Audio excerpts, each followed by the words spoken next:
Olá, turma! Iniciamos mais um dia. Vamos ficar com o pensamento. Cultivar a fé.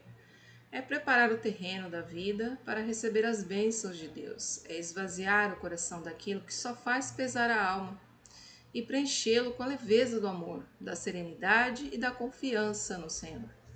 Que assim seja o nosso dia, né? Cheios, regados de muita fé e confiança no Senhor.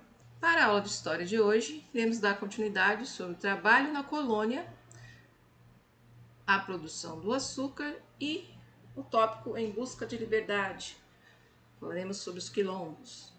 Peguem o material de vocês e acompanhem. A produção do açúcar nos engenhos girava aí tudo em torno, as produções em torno da produção do açúcar nesses engenhos. E ela acontecia em diferentes etapas. Vocês irão acompanhar aí pela imagem da página 92. Primeiro, o que precisava? Precisava se derrubar a mata, né? E preparar a terra, plantar, depois colher aquela cana e transportar até a moenda. Que a moenda iria fazer o quê? Iria extrair o caldo dessa cana, dessa moenda. Essa moenda, pessoal, o trabalho para ser realizado nessa moenda não era nada eletrônico, não existia na época. Era tudo braçal, serviço braçal. Quem que realizava esse serviço? Os escravizados. Eles que iriam realizar todo esse serviço braçal para poder fazer a moenda funcionar aí. Então, na moenda, a cana era o quê? Triturada. Depois, ela ia para as caldeiras. Essa parte aqui da imagem ia para as caldeiras. Então, no fogo bem quente, aquecido, engrossava o caldo dessa cana e virava um melaço. Depois, esse melaço esfriava e formava aí o açúcar mascavo ou então a rapadura. Posteriormente, iria para as purgar seria o quê? A parte final lá de retirar as impurezas, o que não serviria. Então, era retirado as impurezas do açúcar, deixando ele mais claro, clareava ele, tirando as impurezas. Era uma outra etapa, purgar. Até depois tivesse esse processo pronto, iria ser transportado aí para os portos, nas regiões litoral aí do Brasil, tá? Para ser embarcado para a Europa e depois comercializados lá. Então, são diferentes etapas para a produção aí do açúcar. Ela passava por diferentes fases, tá? Várias etapas. Desde cuidar lá da terra, a derrubar a mata, plantar, colher, transportar e passar por todo esse processo. Transportadas em carroças, olha aí, você consegue observar pela imagem, Eram transportadas para os portos. E todos os serviços pesados que ocorriam no engenho eram feitos e realizados pelos escravizados. Os escravizados eram vigiados constantemente, e castigados por açoites, levavam esses golpes, Açoites eram golpes que eles levavam aí com chicote ou então varas, porque nos engenhos haviam os feitores que iriam ficar o tempo todo controlando o serviço, o trabalho dos escravizados, e para também que não fugissem. Além de ficar vigiando para que eles realizassem os trabalhos pesados, eles também castigavam aqueles que não realizavam ou tentassem fugir, eram açoitados, castigados. Se simplesmente algum deles tentasse descansar, também era castigado. Eram presos em troncos, e castigados aí por açoites, chibatadas. Passavam-se às vezes vários dias eles amarrados, alguns deles aí amarrados nos troncos aí, pelos pés e pescoço. Ficava dessa maneira, pessoal. Nos engenhos também haviam trabalhadores que eram chamados aí de livres pobres. Além dos escravizados, também haviam alguns livres pobres. Muitos eram indígenas, outros caboclos e outros eram escravos libertos, recém-libertos, né? Eles eram contratados aí pelos senhores para as diversas tarefas, né? Digamos, cavar valas, cortar árvores, ajudar na lavoura. Então, tinham variados tipos de trabalhos. Os trabalhadores contratados eram mais bem pagos, né? Que eram os feitores e mestres. Esses trabalhadores eram contratados, não eles recebiam, né? Trabalhavam aí na produção do açúcar, esses feitores e mestres. Também tinham outros que trabalhavam nos engenhos, como carpinteiros, pedreiros, artesãos, vendedores de alimentos, roupas e outros artigos aí. Esses trabalhadores viviam bem próximos dos engenhos e recebiam pagamento dos seus senhores aí por dia trabalhado. Esses já recebiam, tá? Que eram alguns livres pobres.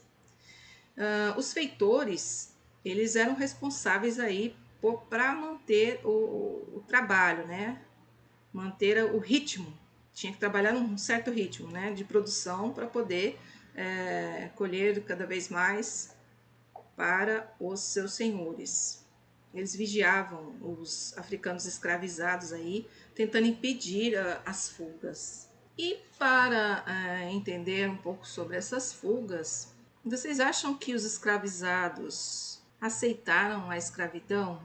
Apesar de todo o castigo que eles recebiam, eles lutavam e lutaram muito em busca de liberdade. A escravidão durou aqui no Brasil mais de 300 anos. E durante todo esse tempo, os escravizados resistiram, lutaram de várias maneiras. A fuga era como uma luta contra a escravização. Então, eles se escondiam em várias matas, serras e até em cavernas. E formaram, durante esse processo de várias fugas que ocorriam, eles formaram várias comunidades de resistência, que eram chamadas de quilombos. Essas comunidades eram formadas aí pelos escravizados. Dos escravizados, nós sabemos que os primeiros escravizados do Brasil foram os indígenas. Eles também resistiram enfrentando aí os brancos, né, combatendo, fugindo para as matas. E na parte dos quilombos, a formação dos quilombos, né, para eles não serem capturados pelos caçadores de escravos, eles formaram essas comunidades. Lá também tinham livres pobres e indígenas.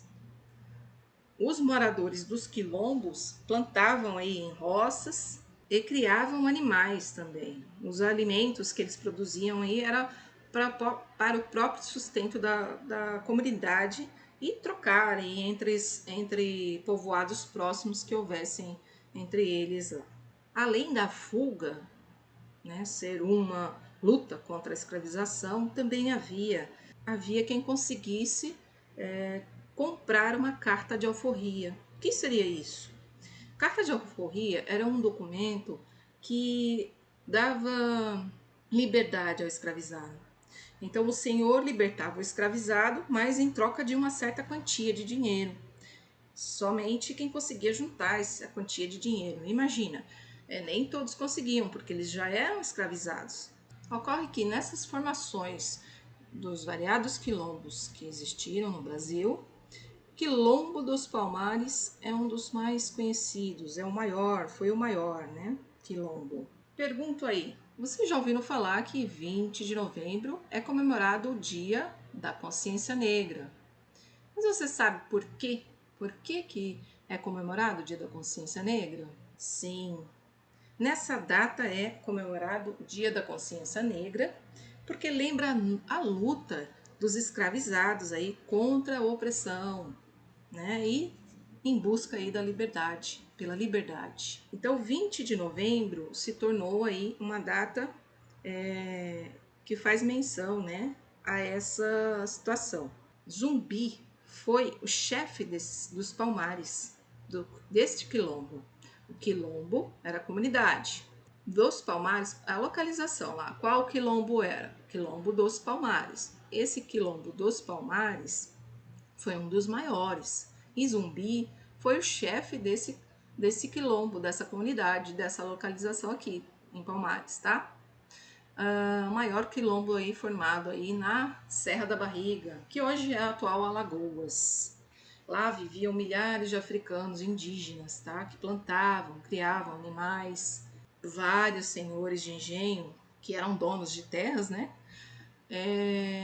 E algumas autoridades também tentavam sempre destruir essas comunidades. E só conseguiram destruir, acabar com o quilombo em 1695, esse quilombo dos Palmares, quando foi morto aí o Zumbi dos Palmares, assassinado por um bandeirante. Lembra dos bandeirantes, que estudamos os bandeirantes das expedições?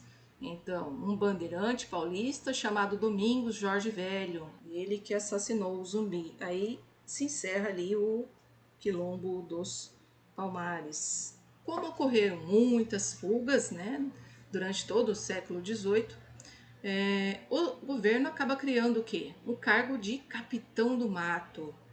Observem aí na página 95 de vocês, a gravura aí do Moritis Ogendas, mostrando um capitão, a imagem de um capitão do mato, como seria, né? Olha aqui ele montado a cavalo, aqui do lado tem um escravo acorrentado, que possivelmente deveria ter fugido, ele estava capturando, porque eles caçavam os escravizados fugidos e destruíam vários quilombos por onde eles passavam. Os quilombos, pessoal, existiram em diversas regiões do Brasil.